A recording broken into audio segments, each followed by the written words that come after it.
ಮಾಡಿರೋದು ಅದೇನೆ, ಈತನು ಆರೋಪ ಮಾಡಿರೋದು ಅದೇನೆ. ಲಾಡ್ಜ್ದಲ್ಲಿ ಅಂತಂದ್ರೆ ನೀವ್ ಹೇಳಿದ ಪಾಯಿಂಟ್ ಕರೆಕ್ಟ್. ಆಧಾರ್ ಕಾರ್ಡು ಇದು ಓಕೆ. ಈಗ ಇವನು ಹಾಕಿರೋ ಪಾಯಿಂಟ್ ಮುಖಾಂತರ ಲಾಡ್ಜ್ ಹಿಂದಿನ ಜಾಗದಲ್ಲಿ ಅಂತ್ಯಕ್ರಿಯೆ ಮಾಡಿದ್ರಂತೆ. ಹಿಂದಿನ ಜಾಗದಲ್ಲಿ ಹಂಗೂ ಅಂತಾರೆ. ಆಮೇಲೆ ಅದೇ ಜಾಗದಲ್ಲಿ 14 ವರ್ಷದ ಬಾಲಕಿನೂ ಅಂತಂತಾರೆ. ಒಟ್ಟಲ್ಲಿ ಹುಚ್ಚಿಡಿಸ್ತವ್ರೆ. ಈ ಅಜೀಬ್ ಮಾಡ್ತವ್ರು, ಇಲ್ಲ ನಮಗೆ ಹಲ್ವಾ ತಿನ್ನಿಸ್ತವ್ರು, ಅಥವಾ ಇವ್ರು ಹೇಳ್ತಿರೋದ್ ನಿಜಾನೋ, ತನಿಖೆಯ ದಿಕ್ಕು ತಪ್ಪಿಸ್ತಾ ಇದಾರೋ, ಜನರು ಮನಸ್ಸಲ್ಲಿ ಧರ್ಮಸ್ಥಳದ ಬಗ್ಗೆ ಕೆಟ್ಟ ಆಲೋಚನೆ ಬರೆಸ್ತಾ ಇದಾರೋ, ಅಥವಾ ಸತ್ಯ ಹೇಳ್ತಾ ಇದಾರೋ, ಹಿಂಗಪ್ಪ ಅಂತ ಜಡ್ಜ್ಮೆಂಟ್ ಬರಕ್ಕೆ ಆಗ್ತಾ ಇಲ್ಲ. ಈ ಸೌಜನ್ಯ ಕೇಸು ಕೂಡ ಅಷ್ಟೇ. ಅದನ್ನ ಆಳ ಆಗಲ್ಲ ನೀವು ಹುಡುಕ್ತಾ ಹೋದ್ರೆ ವಿಚಿತ್ರ ಯಾರ್ಯಾರೋ ಬರ್ತಾರೆ, ಯಾರ್ಯಾರೋ ಹೋಗ್ತಾರೆ, ಇಲ್ದಿರೋನೆಲ್ಲ ಬಂದ್ಬಿಡ್ತಾನೆ. ವಿಶೇಷ ಪಾತ್ರದಲ್ಲಿ ಯಾರ್ಯಾರೋ ಎಂಟ್ರಿ ಆಗ್ತಾರೆ, ಸ್ಪೆಷಲ್ ಕ್ಯಾರೆಕ್ಟರ್ ಎಲ್ಲ ಬಂದ್ಬಿಡುತ್ತೆ. Yes okay. ನೀವು ಹೇಳ್ದಾಗೆ ಒಂದು ವೇಳೆ ಏನಾದ್ರೂ ಲಾಡ್ಜ್ ಒಳಗಾಗಿದ್ರೆ, ಚಂದ್ರಕಲಾ ಹೇಳಿದಾಗೆ ಲಾಡ್ಜ್ ಒಳಗಾಗಿದ್ರೆ ಆಧಾರ್ ಕಾರ್ಡು ಪಾನ್ ಕಾರ್ಡ್ ಎತ್ತಿ ಪ್ರೂಫ್ ಇರುತ್ತೆ. ಪಾನ್ ಕಾರ್ಡ್ ಇತ್ತ ಅವಾಗ 2010 ಇದ್ದೇ ಇರುತ್ತೆ. 2010 ಇರ್ಲಿಲ್ಲ, ಯಾವುದೇ ಆಗಿರ್ಲಿ ಆಧಾರ್ ಕಾರ್ಡು ಪ್ರೂಫ್ ಇರಲ್ಲ. Aadhaar card okay. Chandrakala 2010 Aadhaar card ಇರ್ಲಿಲ್ಲ, ಮತ್ತೆ 2009 ಅದು ಇದಾಗಿತ್ತು. ಬಟ್ ಇಲ್ಲಿಗೆಲ್ಲ ಬರೋ ಅಷ್ಟೊತ್ತಿಗೆ ಬಹಳ ಲೇಟ್ ಆಗಿತ್ತು. ವೋಟರ್ ಐಡಿ ಆದ್ರೂ ಇರುತ್ತೆ. ಬಹುಶಃ ನಾನು ಹೈಸ್ಕೂಲ್ ಓದ್ತಿರ್ಬೇಕಾದ್ರೆ ಬೋರ್ಡಿಂಗ್ ಇಂದ ನಮ್ಮ ಮನೇಲಿ ಕರ್ಸ್ಕೊಂಡ್ ಬಂದಿದ್ರು, ಆಧಾರ್ ಕಾರ್ಡ್ ಸೈನ್ ಹಾಕಕ್ ಬಾ ಅಂತ. ನಮ್ಗೊಂದ್ 2 ದಿನ ರಜೆ ಸಿಕ್ತಲ್ಲ ಸೈನ್ ಹಾಕೋ ಇದ್ರಲ್ಲಿ ಅಂತ ಖುಷಿ ಪಟ್ಟಿದ್ದೆ ನಾನು. ಆಗ ನಾನು 9th ಸ್ಟ್ಯಾಂಡರ್ಡ್ ಅನ್ಸುತ್ತೆ. 9th ಸ್ಟ್ಯಾಂಡರ್ಡ್ ಅಂದ್ರೆ 2013. ಅಂದ್ರೆ ಆ ಸಂದರ್ಭದಲ್ಲಿ ಮಂಗಳೂರು, ಚಿಕ್ಕಮಗಳೂರು ಈ ಭಾಗ, ಹಳೆ ಮೈಸೂರು ಭಾಗಕ್ಕೆ ಆಧಾರ್ ಕಾರ್ಡ್ ಬಂದಿದ್ದು 2013ರಲ್ಲಿ. ಆಗ ಐಡಿ ನೋಡಿ ಬಿಡ್ತಾ ಇರ್ಲಿಲ್ಲ ಅನ್ಸುತ್ತೆ, ವೋಟರ್ ಐಡಿ ನೋಡಿ ಬಿಡ್ತಾ ಇದ್ರು ಅನ್ಸುತ್ತೆ, ಹೇಳಕ್ಕಾಗಲ್ಲ. ನೋಡಪ್ಪ, SIT ನಾವ SIT ಅವರ ನೋಡೋಣ, ಹೇಳ್ತಾ ಇದೀವಿ ನೋಡೋಣ. ಅದೇನೋ ಹೇಳಿದಲ್ಲೇ ಕೇಳ್ಬಿಡ್ತಾರಾ ಅಂದ್ರೆ ಒಂದ್ ಮೈಂಡ್ ಗಾದ್ರೂ ಹಾಕತಾರ. ಜಯಂತನ ಹೇಳೋನಂತೆ ನೋಡ್ಬಿಡಿ. ಹೌದೌದು. ಜಯಂತ್ ಹೇಳಿರುವ ಹೇಳಿಕೆ ಕೂಡ ಗಮನಿಸಬೇಕಾಗುತ್ತೆ. ಶವ ಹೂತಿರುವ ಆರೋಪಕ್ಕೆ ಸ್ಫೋಟಕ ಹೇಳಿಕೆಯನ್ನ ಕೊಟ್ಟಿದ್ದಾರೆ ಜಯಂತ್. ಧರ್ಮಸ್ಥಳದಲ್ಲಿ ಅಪರಿಚಿತ ಶವಗಳ 160 ಸಾಕ್ಷಿ ಸಿಕ್ತಾ. 160 ಸಾಕ್ಷಿ ಸಿಕ್ತಾ. ಬಂಡಲ್ ಹಿಡ್ಕೊಂಡ್ ಬಂದ್ಬಿಟ್ಟಿದ್ದಾರೆ. 160 ಕೇಸ್ ಬಗ್ಗೆ ನಾನು ಮಾಹಿತಿ ಕೊಡೋದಕ್ಕೆ ಬಂದ್ಬಿಟ್ಟಿದ್ದೀನಿ, ನಾನೇ ಕೊಡ್ತೀನಿ ಖುದ್ದು. SIT ಟೀಮ್ಗೆ ಈ ಮಾಹಿತಿಯನ್ನ ನೀಡಿದ್ದಾರೆ ಜಯಂತ್. 160 ಅಸಹಜ ಸಾವು ಪ್ರಕರಣದ ಮಾಹಿತಿಯನ್ನ ಈಗಾಗಲೇ ನಾನು ಕಲೆ ಹಾಕ್ಬಿಟ್ಟಿದ್ದೀನಿ. SIT ಅಧಿಕಾರಿಗಳಿಗೆ ಹಾಗಾದ್ರೆ ಕೆಲಸನೇ ಇಲ್ಲ. ದಾಖಲೆ ಸಮೇತ ಮುಂದೆ ಬಂದಿದ್ದಾರೆ ಜಯಂತ್. ಮಾಹಿತಿ ಹಕ್ಕಿನ ಅಡಿಯಲ್ಲಿ ಸಾಕ್ಷಿಯನ್ನ ಹುಡುಕಿ ಹಾಕಿದ್ದಾರೆ ಜಯಂತ್. ಹಾಗಾದ್ರೆ ಇಷ್ಟು ದಿನ ಎಲ್ಲಿ ಹೋಗಿದ್ರು ಜಯಂತ್? ಈಗ ಸಡನ್ ಆಗಿ ಮೀಡಿಯಾ ಮುಂದೆ ಬರೋದಕ್ಕೆ ಕಾರಣ ಏನು ಜಯಂತ್ ಅನ್ನೋ ತರ ಆಗೋಗ್ಬಿಟ್ಟಿದೆ.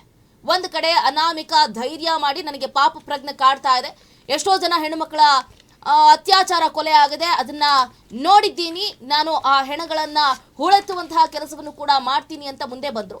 ಈಗ ಒಬ್ಬೊಬ್ಬರೇ ಬರ್ತಿದ್ದಾರೆ. ಬಟ್ ಈಗ ಜಯಂತ್ ಅವರು ಇಷ್ಟು ದಿನ ಈ ದಾಖಲೆಗಳನ್ನ ಎಲ್ಲಿಟ್ಟಿದ್ರು, ಯಾಕೆ ಇಟ್ಟಿದ್ರು, ಏನಕ್ಕೆ ಅಂತ ಗೊತ್ತಾಗ್ತಿಲ್ಲ. ಭಯ ಇತ್ತಂತೆ. ಓಕೆ, ಇಷ್ಟಿರ ಭಯ ಇತ್ತಂತೆ. ಯಾವಾಗ SIT ಬಂದ್ರು, SIT ಬಂದ ಮೇಲೆ ನಾನು ಬರ್ಬೋದು ಮಾಡ್ಬೋದು ಅನ್ನೋ ಧೈರ್ಯ ಬಂದಿದ್ಯಂತೆ. ಅದೇನ್ ಮಾತಾಡಿದಾರೆ ನೋಡೋಣ. ಆಕಪ್ಪ ಜಯಂತ್ ಕತೆ.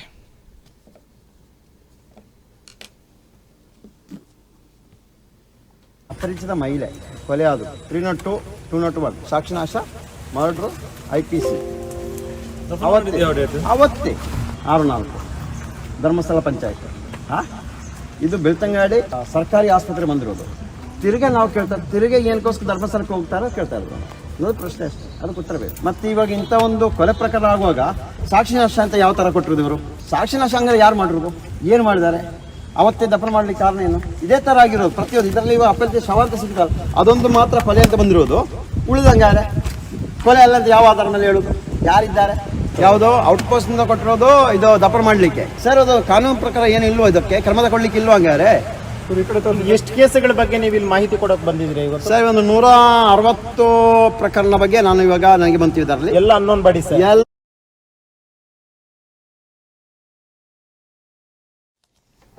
ಗಮನಿಸಿದ್ರಿ, ಈಗಾಗಲೇ ಜಯಂತ್ ಕೊಟ್ಟಿರುವಂತಹ ಹೇಳಿಕೆ ಎಲ್ರಿಗೂ ಕೂಡ ಒಂದು ಕಡೆ ಬಹಳ ಕುತೂಹಲವನ್ನ ಕೆರಳಿಸ್ತಾ ಇದೆ. ಒಂದು ಕಡೆ ಅನಾಮಿಕಾ, ಮತ್ತೊಂದು ಕಡೆ ಜಯಂತ್.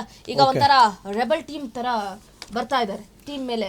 ಎಸ್, ಶೋಧ ಕಾರ್ಯಕ್ಕೆ ತಾತ್ಕಾಲಿಕ ಸ್ಥಗಿತಗೊಳಿಸಿದೆಯಂತೆ SIT. 17 ಸ್ಪಾಟ್ ಅಲ್ಲಿ ಗುಂಡಿ ತೆಗೆದಿದ್ದ ಕಾರ್ಮಿಕರನ್ನ ಕರೆಸಿದಂತ SIT. ಬೆಳ್ತಂಗಡಿಯ SIT ಠಾಣೆಯಲ್ಲಿ ಕಾನೂನು ಪ್ರಕ್ರಿಯೆ ಕೂಡ ಕಂಪ್ಲೀಟ್ ಆಗೋಗ್ಬಿಟ್ಟಿದೆ, ಪೂರ್ಣ ಆಗಿದೆ ಅಂತ ನೋಡಿ. ಕಾರ್ಯಾಚರಣೆ ನಡೆದ ಬಗ್ಗೆ ಸಹಿಯನ್ನ ಕೂಡ ಈಗಾಗಲೇ ಎಸ್ಐಟಿ ಟೀಮ್ ಮಾಡಿಸಿಕೊಂಡಿರುವಂತದ್ದು. ಕಾರ್ಮಿಕರನ್ನ ವಾಪಸ್ ಕಳಿಸಿದ್ದಾರೆ ಎಸ್ಐಟಿ ಅಧಿಕಾರಿಗಳು. ಕಾರ್ಮಿಕರನ್ನೇ ವಾಪಸ್ ಕಳಿಸ್ಬಿಟ್ಟಿದ್ದಾರೆ ಅಂತಂದ್ರೆ ಇನ್ನೆಲ್ಲಿ ಕೆಲಸ ಆಗುತ್ತಪ್ಪ ಗೊತ್ತಿಲ್ಲ. ಧರ್ಮಸ್ಥಳ, ಬೆಳ್ತಂಗಡಿ, ಬೇಣೂರು ಭಾಗದ ಕಾರ್ಮಿಕರನ್ನ ಬಳಕೆ ಮಾಡಿಕೊಳ್ಳಲಾಗಿತ್ತು. ಉತ್ತರ ಭಾರತದ ಕಾರ್ಮಿಕರು ಕಾರ್ಯಾಚರಣೆಯಲ್ಲಿ ಭಾಗಿಯಾಗಿದ್ರು. ಎಲ್ಲಾ ಕಾರ್ಮಿಕರ ಬಳಿ ಈಗಾಗಲೇ ಕಂಪ್ಲೀಟ್ ಆಗಿ ಸಿಗ್ನೇಚರ್ ಅನ್ನ ಹಾಕಿಸ್ಕೊಂಡ್ ಬಿಟ್ಟಿದ್ದಾರೆ. ಕೆಲಸ ಇಲ್ಲಿಗೆ ಮುಗಿತು. ಇಷ್ಟು ದಿನಗಳ ಕಾಲ ನಾವು ಈ ಪ್ರಕರಣದಲ್ಲಿ ಭಾಗಿಯಾಗಿದ್ವಿ. ಮಣ್ಣನ್ನ ಹೊಳೆತ್ತುವಂತಹ ಕೆಲಸವನ್ನ ಮಾಡಿದ್ವಿ. 6ನೇ ಸ್ಪಾಟ್ ಅಲ್ಲಿ ಅಸ್ಥಿ ಪಂಜರ ಸಿಕ್ತು. ಅಂದ್ರೆ ಏನನ್ನ ಪ್ರೊಸೀಜರ್ ಇದೆಯೋ ಅದೆಲ್ಲವನ್ನು ಕೂಡ ಮಾಡಿಸ್ಕೊಂಡಿದ್ದಾರೆ. ಇವತ್ತು ಟೋಟಲ್ ಆಗಿ ಕಾರ್ಮಿಕರ ಬಳಿ ಸಹಿಯನ್ನ ಹಾಕಿಸ್ಕೊಂಡಿದೆಯಂತೆ ಎಸ್ಐಟಿ ಅಧಿಕಾರಿಗಳು. ಚಂದ್ರಕಲಾ, ನಿಮಗೆ ನಾನು ಅವಾಗಲೇ ಹೇಳಿದೆ, ಏನಂತ ಹೇಳಿದೆ? ಕ್ಲೀನ್ ಚಿಟ್ ಅಲ್ಲ, ನಾನೇನೋ ಒಂದು ಕೇಳಿದೆ, ನೀವು ಅದಕ್ಕೆ ಹೇಳಿದ್ರಿ ತನಿಖೆ ಮುಂದುವರಿಸ್ಬೋದು ಅಂತ. ಅದ್ರ ನಾನೇನು ಹೇಳಿದೆ? ಬಹುತೇಕ ಇಲ್ಲ, ಶೋಧ ಕಾರ್ಯ ಅಂತ್ಯ. ಸಿಕ್ತಾ ಅದಕ್ಕೆ ಉತ್ತರ? ಕಾರ್ಮಿಕರನ್ನ ಮನೆ ಕಳಿಸ್ಕೊಂಡು ಇನ್ನೇನು ಮಾಡೋಕ್ಕಾಗತ್ತೆ? JCB ಅಲ್ಲಿ ತೆಗಿಬೋದು, ಆದ್ರೆ ಜಾಸ್ತಿ ಫಸ್ಟ್ ಪ್ರಿಫರೆನ್ಸ್ JCB ಅಲ್ವಲ್ಲ, ಹಿಟಾಚಿ ಅಲ್ವಲ್ಲ. ಕಾರ್ಮಿಕರನ್ನ ವಾಪಸ್ ಕಳಿಸಿದ್ದಾರೆ ಅಂತಂದ್ರೆ ಅರ್ಥಾತ್ ಬಹುಶಃ ಶೋಧ ಕಾರ್ಯ ನಿಂತಂತೆ. ಮುಂದೆ ಏನಾದ್ರೂ ಇಂಥದ್ದೊಂದು ಜಾಗ ಇದೆ, ಅಲ್ಲಿ ಅಗಿಲೇಬೇಕು ಬಗಿಲೇಬೇಕು ಅಂತ ಹಿಟಾಚಿ ಯೂಸ್ ಮಾಡಿಕೊಳ್ಳಬಹುದು, ಅನುಮತಿಯ ಮೇರೆಗೆ, SIT ಅಧಿಕಾರಿಗಳ ಅನುಮತಿಯ ಮೇರೆಗೆ. ಇಲ್ಲ ಅಂದ್ರೆ ಇಲ್ಲ. ಸೊ ಒಟ್ಟಾರೆಯಾಗಿ ಅವರಿಗೆ ದಿನಕ್ಕೆ 2,000 ರೂಪಾಯಿ ಅಂತ ಒಬ್ಬರಿಗೆ ತಿಂಗಳಿಗೆ 60,000. 12 ಜನ ಇದ್ರು. 12 ಜನ 24,000 ರೂಪಾಯಿ ಆಯ್ತು ದಿನಕ್ಕೆ. ದಿನಕ್ಕೆ 24,000 ರೂಪಾಯಿ, ತಿಂಗಳಿಗೆ 6 ಲಕ್ಷ ರೂಪಾಯಿ. ಏನೋ ತಿಂಗಳಿಂದ ಮಾಡ್ತಾರಾ? ಹಂಗೆ. ಓಕೆ, ಅಷ್ಟಾಗಿದೆ. ಒಂದು ಎಲ್ಲ ಸರ್ಕಾರದ ಹಣ, ಏನೋ ಒಂದು ಆಗಿ ತಪ್ಪಿತಸ್ಥರ ಶಿಕ್ಷೆ ಆದರೆ ಹಣ ಹೋದ್ರು ಹೋಗ್ಲಿ, ನಮ್ಮ ಹಣ ಅಲ್ವಾ, ಹೋದ್ರೆ ಹೋಗ್ಲಿ. ಏನೂ ಇಲ್ಲ, ಎಲ್ಲ ಬರೀ ಡೌಗಳು, ಎಲ್ಲ ಪುಂಗಿದಾಸ್ತರು, ಎಲ್ಲ ಬಳ್ಳೆ ಬಿಡ್ತಾವ್ರೆ, ಬುರುಡೆ ಬಿಡ್ತಾವ್ರೆ ಅಂತಂದ್ರೆ, ರೈಲ್ ಬಿಡ್ತಾವ್ರೆ ಅಂತಂದ್ರೆ ನಮ್ಮ ಹಣ ವೇಸ್ಟ್ ಆಯ್ತು. ಓಕೆ, SIT ಮೇಲೆ ನಮಗೆ ನಂಬಿಕೆ ಇದೆ. ಯಾರೋ ಹೇಳಿದ್ರು ಏನೋ ಸಿಕ್ಕಿದೆಯಂತೆ ಅಂತ, ಇನ್ಯಾರೋ ಹೇಳಿದ್ರು ಏನೂ ಸಿಕ್ಕಿಲ್ವಂತೆ ಅಂತ, 6 ಮತ್ತು 11A ಮಾತ್ರ ಅಂತ. ಏನೋ ಸಿಕ್ಕಿದೆಯಲ್ಲ ಅದನ್ನೇ ತನಿಖೆ ಮಾಡಿ, ಅದು ಸಹಜ ಸಾವು ಅಂತ ಬರುತ್ತೆ. ನಾನು ಹೇಳಿದ್ನಲ್ಲ, ಕ್ಲೀನ್ ಚಿಟ್ ಬರಬಹುದು. ಏನು ಹಿಂಗನ್ಬಿಟ್ರಲ್ಲ ನೀವು? ನಾನೇನು ಜಡ್ಜಾ ಅಲ್ಲ, ಬರಬಹುದು, ಕಾದು ನೋಡೋಣ. ನೆಕ್ಸ್ಟ್ ಬ್ರೇಕಿಂಗ್ ಅನ್ನ ಗಮನಿಸಲೇಬೇಕಾಗುತ್ತೆ. ಈಗಾಗಲೇ ಒಂಥರ ಕೊನೆಯ ಹಂತಕ್ಕೆ ಬಂದ್ಬಿಟ್ಟಿವಿ ಅಂತಾನೆ ಹೇಳ್ಬೋದು. ತನಿಖೆ ಮುಕ್ತಾಯದ ಹಂತಕ್ಕೆ ಮುಂದೇನು ಅನ್ನುವಂತಹ ಕ್ಯೂರಿಯಾಸಿಟಿ ಬಿಲ್ಡ್ ಆಗ್ತಾ ಇದೆ. ಪ್ರಕರಣದ ಕುರಿತು ಮಹತ್ವದ ಸಭೆ ಕೂಡ ನಡೆಸುವಂತಹ ಸಾಧ್ಯತೆ ಹೆಚ್ಚಿದೆ. ಮಹತ್ವದ ಮೀಟಿಂಗ್ ಅನ್ನ ಕರೆಯುವ ಸಾಧ್ಯತೆ ಹೆಚ್ಚಿದೆ. ಸಿಎಂ, DCM ಹಾಗೆ ಗೃಹ ಸಚಿವ ಡಾಕ್ಟರ್ G. ಪರಮೇಶ್ವರ್ ಅವರು ಈ ಸಭೆಯಲ್ಲಿ ಮುಖ್ಯ ಪಾತ್ರವನ್ನ ವಹಿಸಲಿದ್ದಾರೆ ಎನ್ನಲಾಗ್ತಾ ಇದೆ. ಸೋಮವಾರದ ಸದನದ ಉತ್ತರಕ್ಕೂ ಕೂಡ ಮೊದಲೇ ಸಭೆಯನ್ನ ಕರೀತಾರೆ ಎನ್ನಲಾಗ್ತಾ ಇರುವಂತದ್ದು. ಅನಾಮಿಕರ ವಿಚಾರದಲ್ಲಿ ಸರ್ಕಾರದ ತೀರ್ಮಾನ ಏನಪ್ಪಾ? ಹಾಗಾದ್ರೆ ಆರೋಪದಂತೆ ಏನೂ ಕೂಡ ಸಿಗಲಿಲ್ಲ. ಮುಂದೆ ಏನು ಹಾಗಾದ್ರೆ? ಧರ್ಮಸ್ಥಳ ವಿಚಾರದಲ್ಲಿ ಷಡ್ಯಂತ್ರ ಮಾಡಿದವರ ವಿರುದ್ಧವೂ ಕೂಡ ಕ್ರಮವನ್ನ ತೆಗೆದುಕೊಳ್ಳಲಾಗುತ್ತಾ? ಆರೋಪ ಸಾಬೀತಾಗದೇ ಇದ್ರೆ ಸುಮೋಟೋವನ್ನ ದಾಖಲಿಸೋದಕ್ಕೆ ಈಗಾಗಲೇ ಎಲ್ಲಾ ರೀತಿಯಾದಂತಹ ಪ್ಲಾನ್ಸ್ಗಳು ಕೂಡ ನಡೀತಾ ಇರುವಂತದ್ದು. ಎಲ್ಲ ವಿಚಾರಗಳ ಬಗ್ಗೆ ಸಭೆಯಲ್ಲೇ ಚರ್ಚೆ ಆಗುತ್ತೆ.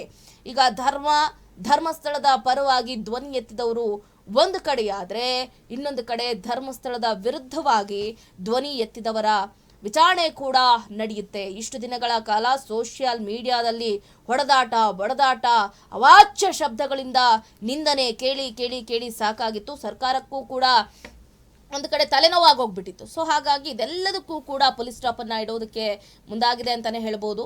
ಸೊ ಒಂದು ಕಡೆ ದಿವಿತ್ ಈಗಾಗಲೇ ಅನಾಮಿಕಾ ಕೊಟ್ಟಂತಹ ಹೇಳಿಕೆ ಆಗಿರ್ಬೋದು, ಅಥವಾ ಧರ್ಮಸ್ಥಳದಲ್ಲಿ ಅತ್ಯಾಚಾರ, ಕೊಲೆ ಎನ್ನಲಾಗಿದೆ ಅನ್ನುವಂತಹ ಪ್ರಕರಣಕ್ಕೆ ಬಹಳ ಬೇಗ ಒಂದು ಕಡೆ ಪೊಲೀಸ್ ಸ್ಟಾಪ್ ಅನ್ನ ಇಡ್ತಿದ್ದಾರೆ ಅಂತ ಅನಿಸ್ತಾ ಇಲ್ವಾ? ಇನ್ನು ಸ್ವಲ್ಪ ಟೈಮ್ ಇತ್ತು, ಇಡಬಹುದು ಅಂತ ಅನಿಸ್ತಿದೆ. ಇಡಿಸ್ತಾ ಇದ್ದಾರೆ. ಹೌದು, ಅದೇ ಕುತೂಹಲ, ಕಾದ್ ನೋಡೋಣ. ಯಾಕೆ ಅಂತಂದ್ರೆ ಬಹಳ ಪ್ರಮುಖವಾಗಿ ಏನೂ ಸಿಗ್ಲಿಲ್ಲ ಅಂತ ಹೇಳಲಿಕ್ಕಾಗಲ್ಲ. SIT ಒಂದು ಗುಪ್ತವಾಗಿ ಇವ್ರು ಹಿಂಗೆ ಈ ರೂಟಲ್ಲಿ ಬರ್ತಾ ಇದ್ದಾರೆ ಅಂದ್ರೆ ಸರ್ಕಾರಕ್ಕೆ ಪ್ರಾಥಮಿಕ ಹಂತದ ಒಂದು ವರದಿಯನ್ನ ಸಲ್ಲಿಸಲಾಗಿದೆ ಅಂತ ಕೂಡ ಹೇಳಲಾಗಿದೆ. ಏನೇನು ನಡೆದಿದೆಯೋ ಫೋನ್ ಮಾಡಿ ಹೇಳಿರ್ತಾರೆ ಸಿದ್ದರಾಮಯ್ಯನವರಿಗೆ. ಏನು ಸುಮ್ಮನೆ ಇರ್ತಾರಾ, ಏನೋ ಅಲ್ಲಲ್ಲೇ ಏನು ಸಿಕ್ತಪ್ಪ ಏನು ಸಿಗಲ್ಲ, ಡೈಲಿ ಅಪ್ಡೇಟ್ ತಗೊಳ್ತಾ ಇರ್ತಾರೆ ಅವರು. ಸೊ ಅದನ್ನ ನೋಡ್ಕೊಂಡೇ ಇವರು ತೀರ್ಮಾನ. ಪ್ರಶ್ನೆ ಏನು, ಎಲ್ಲರೂ ಕೂಡ ಭೀಮಾ ತೋರಿಸ್ತಾ ಇದ್ದಾನೆ, ನಡೀತಾ ಇದೆ, ನಿಜ 100% ಇದೆ, ಆತ ಮರ್ತಿದ್ದಾನೆ ಅಥವಾ ಇನ್ನೊಂದೇನೋ ಆಗಿದೆ ಒಳಗಡೆ, ಭೂಮಿ ಒಳಗಡೆ, ಅಥವಾ ಮೂಳೆ ಸೌದೋಗಿರ್ಬೋದು. ನೀವು ಏನೇ ಮಾಡಿದ್ರು ಕೂಡ ದಯವಿಟ್ಟು ಸ್ವಲ್ಪ ಪ್ರಾಕ್ಟಿಕಲ್ ಆಗಿ ಜನರು ಕೂಡ ಥಿಂಕ್ ಮಾಡೋದು ಕಲೀರಿ. ಈಗ ಒಂದು ವೇಳೆ ಏನಾದರೂ ಇಲ್ಲಿ ಷಡ್ಯಂತ್ರ ನಡೆದಿದ್ದು, ಧರ್ಮಸ್ಥಳದ ವಿರುದ್ಧ ಏನೋ ಆಗಬೇಕು ಅಂಥೇಳಿ ಈ ಅನಾಮಿಕನಿಗೆ ಯಾರೋ ಬೇರೆ ಕಡೆ ಸಂಘಟನೆಗಳು ಮತ್ತೊಂದೋ ಮಗದೊಂದೋ ಕೋಟಿ ಹಣವನ್ನು ಕೊಟ್ಕೊಂಡು, ಅಥವಾ ಆ ಹೋರಾಟಗಾರರಿಗೆ ಏನಾದ್ರು ಹಣವನ್ನು ಕೊಟ್ಕೊಂಡು ಧರ್ಮಸ್ಥಳಕ್ಕೆ ಕೆಟ್ಟ ಹೆಸರು ತರಬೇಕು ಅನ್ನೋ ಪ್ಲಾನ್ ಇದೇ ನಿಜವಾಗಿದ್ದರೆ ದಯವಿಟ್ಟು ಅದನ್ನು ಅರ್ಥ ಮಾಡಿಕೊಂಡು ನೀವು ಅದನ್ನು ಒಪ್ಕೊಳ್ಬೇಕಾಗತ್ತೆ. ಅದು ಬಿಟ್ಬಿಟ್ಟು ಇಲ್ಲ ಭೀಮನನ್ನ ಮೋಸ ಮಾಡಿಬಿಟ್ರು, ಭೀಮನಿಗೆ ಮೋಸ ಮಾಡಿಬಿಟ್ರು, ಇಲ್ಲಿ ಯಾರ್ಯಾರೋ ಪ್ರಭಾವಿಗಳು ದುಡ್ಡು ಕೊಟ್ಕೊಂಡು ಭೀಮನನ್ನ ಮುಗಿಸಿಬಿಟ್ರು, ಭೀಮನಿಗೆ ಶಿಕ್ಷೆ ಕೊಡಿಸ್ಬಿಟ್ರು, ಹಂಗೆ ಹಿಂಗೆ ಅಂತೆಲ್ಲ ಮಾತಾಡಿದ್ರೆ ಅದಕ್ಕೆ ಅರ್ಥ ಇಲ್ಲ. ಸತ್ಯನ ನಾವು ಅರಗಿಸ್ಕೊಳ್ಳೇಬೇಕಾಗತ್ತೆ. ನೀವೆಲ್ಲರೂ ಕೂಡ ಮೆಂಟಲಿ ಫಿಕ್ಸ್ ಆಗಿಬಿಟ್ಟಿರ್ತೀರ ಏನಂತ, ಇಲ್ಲ ಭೀಮ ತೋರಿಸ್ತಿರೋದು ನಿಜ, ಪಕ್ಕಾ ಗ್ಯಾರಂಟಿ ಸಿಗುತ್ತೆ ಅಂತ. ನಾನು ಹಂಗೆ ಆಗಿದ್ದೆ. ಆದರೆ ನಾನು ಇಲ್ಲ ಇಲ್ಲೆಲ್ಲೋ ಮೋಸ ನಡೆದಿದೆ, ಭೀಮನಿಗೆ ಮೋಸ ಆಗಿದೆ ಅಂತ ಹೇಳಲಿಕ್ಕೆ ಆಗಲ್ಲ. ಸುಮ್ಮನೆ ಯಾರು ಕೋರ್ಟ್ ಕೂಡ ಸುಳ್ಳು ಹೇಳಲಿಕ್ಕೆ ಸಾಧ್ಯ ಇಲ್ಲ. ಸೊ ಒಟ್ಟಲ್ಲಿ ನೀವೆಲ್ಲರೂ ಕೂಡ ನಾಳೆ ಏನು SIT ವರದಿ ಕೊಡುತ್ತೋ ಅದನ್ನು ನೀವು ಅಕ್ಸೆಪ್ಟ್ ಮಾಡಲೇಬೇಕು.